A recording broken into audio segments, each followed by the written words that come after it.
Kemudian alat pembayaran yang tadinya menggunakan rekening saat ini bergeser menggunakan payment gateway, QRIS, dan e-wallet, dan sekarang juga bergeser menggunakan kripto. Kemudian transaksi yang awalnya nominalnya menengah ke atas, saat ini mulai bergeser dari masyarakat kelas menengah ke bawah. Yang tadinya 100.000 sampai 1 juta, saat ini berkembang dengan angka transaksi 10.000 juga bisa ikut bermain judi online. Sehingga ini menyebabkan penyebaran dari pelaku ataupun masyarakat yang kemudian edik terhadap judi online tersebut. Hal lain yang terjadi adalah tantangan terkait dengan pemberantasan, karena mereka memindahkan server-server yang tadinya ada di dalam negeri, kemudian bergeser ke luar negeri. Ada beberapa negara yang kemudian menjadi tempat pengendalian server mereka, Taiwan, Thailand, Kamboja, Filipina, dan Tiongkok, di mana di negara tersebut memiliki regulasi yang berbeda dengan Indonesia, karena di sana dilegalkan.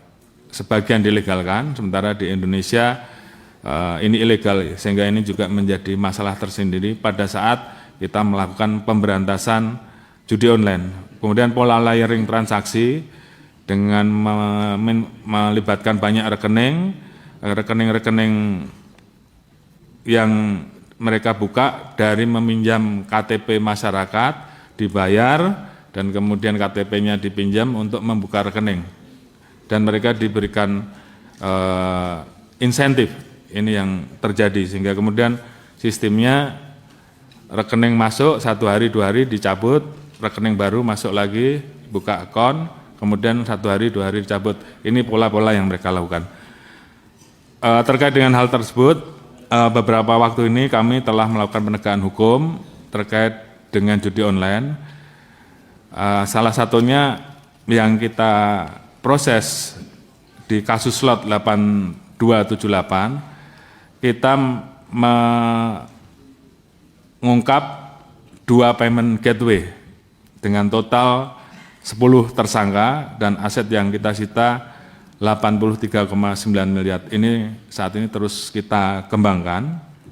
Kemudian yang kedua, menangkap pelaku pengelola rekening penampung judi online yang kita lakukan,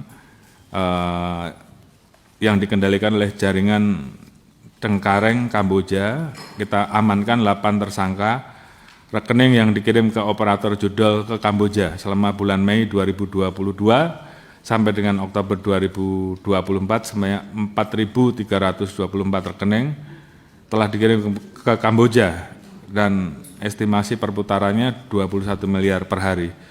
Kemudian beberapa waktu yang lalu kami juga menangkap oknum-oknum yang terlibat terkait dengan upaya mereka untuk menjaga website judi online agar tidak diblokir.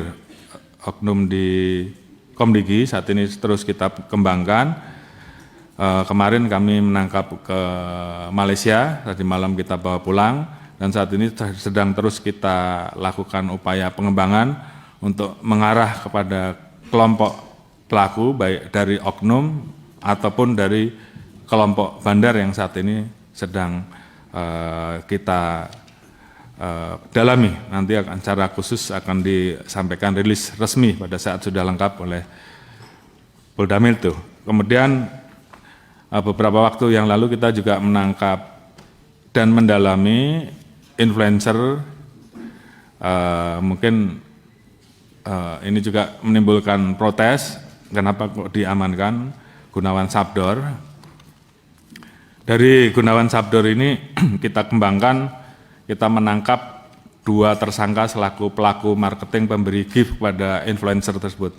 Sementara Gunawan Sabdor saat ini kita tangguhkan dan kita jadikan dia duta untuk anti judi online. Ini juga mungkin juga bisa menjawab berbagai macam pertanyaan kenapa hanya ada perbedaan ataupun pembedaan perlakuan terhadap influencer. Intinya terhadap mereka yang belum paham kita sadarkan dan kemudian kita jadikan mereka duta untuk anti kampanye judi. Sebaliknya mereka juga kita manfaatkan untuk mendalami dan mengembangkan siapa orang-orang yang berada di belakang mereka.